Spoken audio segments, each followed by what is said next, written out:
Student एक बार फिर इस वीडियो में हम पढ़ने वाले हैं मानव जीनोम परियोजना, जिसको हम ह्यूमन जीनोम प्रोजेक्ट या शॉर्ट में इसको HGP भी कहते हैं। देखिए, नाम है इसका मानव जीनोम परियोजना। तो अपन जीनोम जानते हैं कि जो अगुणित गुणसूत्र होते हैं उसमें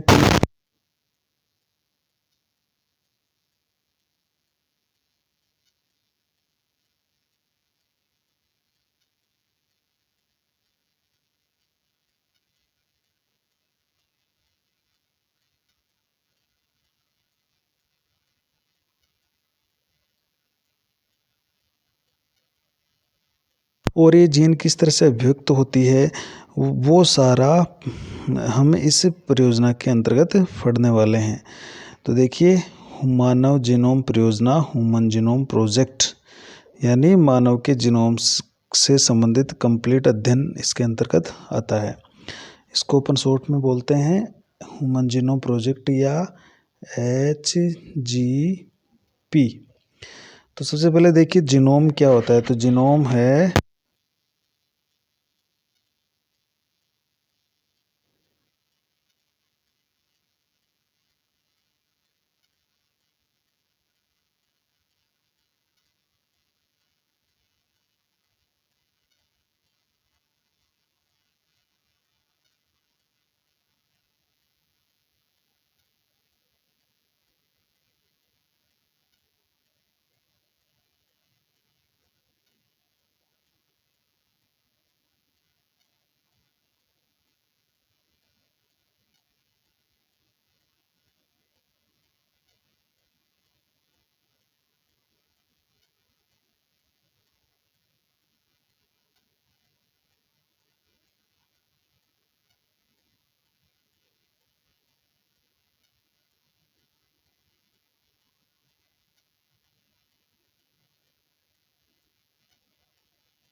जीनोम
अंतर्गत जीनोम का अध्ययन किया गया। तो देखिए एचजीवी को पूर्ण करने के लिए दो महत्वपूर्ण तरीकों का उपयोग किया गया। ये इम्पोर्टेंट है, ध्यान रखिएगा, इसको आपको ज़रूर देख लेना, इम्पोर्टेंट है ये। तो दो तरीकों का उपयोग किया गया मुख्य रूप से। पहला था देखिए व्यक्त अनुक्रम गुंडी, इसको बोलते हैं एक्सप्रेस्ड सीक्वेंस टैग्स या ESTS एक्सप्रेस्ड सीक्वेंस टैग्स। तो ये क्या करते थे, एक्सप्रेस यानी कोई जीन जब एक्सप्रेस करती है या कोई सीक्वेंस जब एक्सप्रेस करता है तो वहाँ पर आरएनए बनता है या प्रोटीन बनता है वहाँ पर लास्ट के अंदर। तो ये जो व्यक्त अनुक्रम घुंडी है या एक्सप्रेस्ड सीक्वेंस टैग है, यानी ऐसी टैग्स का मतलब है ऐसी कुछ जीन थी जो कि प्रोटीन का निर्माण करती है। तो इस ऐसी विधि जिसमें उन सभी जीनों का पता लगाया जाता है जो आरएनए के रूप में व्यक्त होते हैं, यानी डीएनए से आरएनए बने फिर वो आरएनए प्रोटीन बना लेगा। तो ये एक्सप्रेस जो सीक्वेंस टैग्स होते हैं इसमें क्या आती है, ऐसी जीनों का पता लगाना था जो आरएनए बनाती है, तो उसे अपन क्या बोल रहे हैं, व्यक्त अनुक्रम गुंडी। और दूसरी इसकी जो मेथड था वो था अनुक्रम टिप्पण, जिसको सीक्वेंस एनोटेशन बोलते हैं। तो अनुक्रम टिप्पण में क्या था, देखिए अनुक्रम टिप्पण है वह प्रक्रिया है जिसके द्वारा जीनोम में पाए जाने वाले coding and non coding sequence का पता लगाकर उनके कार्यों के बारे में जानकारी प्राप्त की जाती है। मतलब संपूर्ण डीएनए में या जीन में कौन सी जीन है जो कोड करती है यानी प्रोटीन बनाती है, और कौन सी ऐसी जीन है जो नॉन कोडिंग होती है यानी किसी तरह का प्रोटीन का निर्माण नहीं करती है। तो ऐसी उन सभी जीनों का पता लगाना था। और वो जीन अगर नॉन कोडिंग है तो वो फिर क्या कार्य करती है इसके बारे में पता लगाना था। तो इसमें जीन और उसके कार्य का पता लगाना था। अनुक्रम टिप्पण में जीन और उसके कार्य का पता लगाना है। अनुक्रम टिप्पण को डीएनए टिप्पण भी या जीनोम टिप्पण भी कहते हैं। देखिए तो यहाँ पर इसका क्या उद्देश्य था अनुक्रम टिप्पण का, कि जीनोम में स्थित जीनों के स्थल का पता लगाना था कि कौन सी जीन कहाँ स्थित है, सभी कोडिंग जीनों की जानकारी प्राप्त करना था, और कौन सी जीन कौन सा कार्य करती है इसका भी पता लगाना था। तो कोडिंग और नॉन कोडिंग सभी जीनों का पता लगाना, और फिर कौन सी जीन कौन सा कार्य करती है इसका भी पता लगाना था। तो ये था एक अनुक्रम टिप्पण।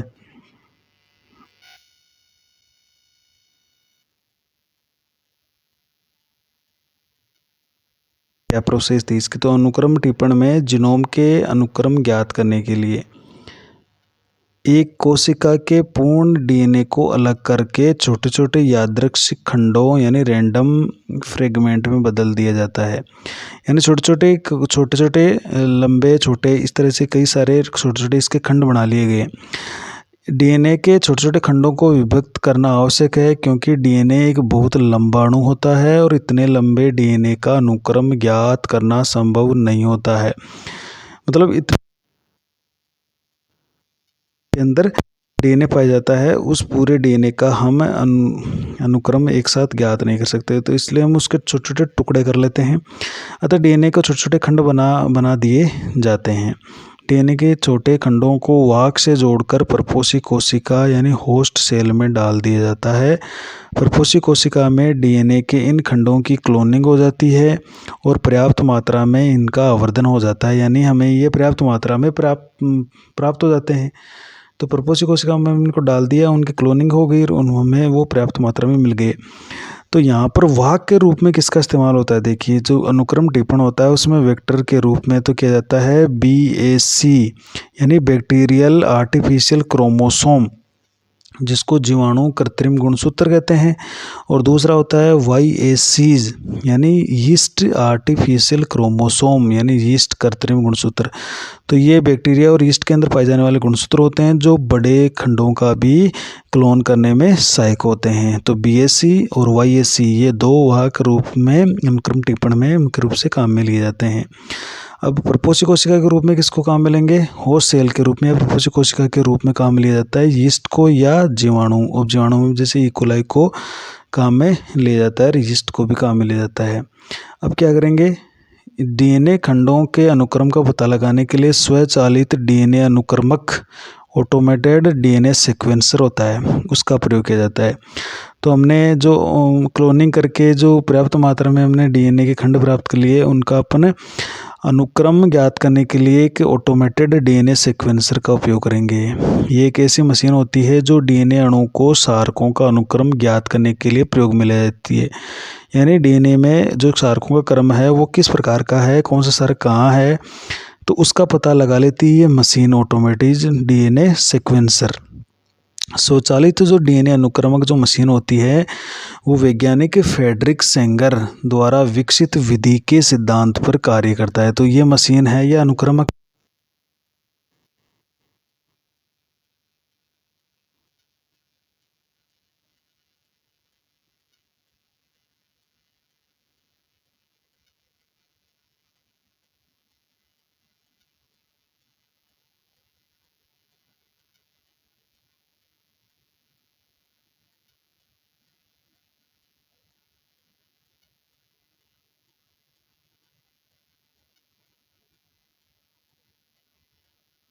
डीएनए के अनुक्रमक का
बात कर लिया गया है। देखिए 24 का, तो ये भी याद रखना है। गुणसूत्र फर्स्ट का अनुक्रम सबसे अंत में यानी मई 2006 में इस को पूरा किया गया था।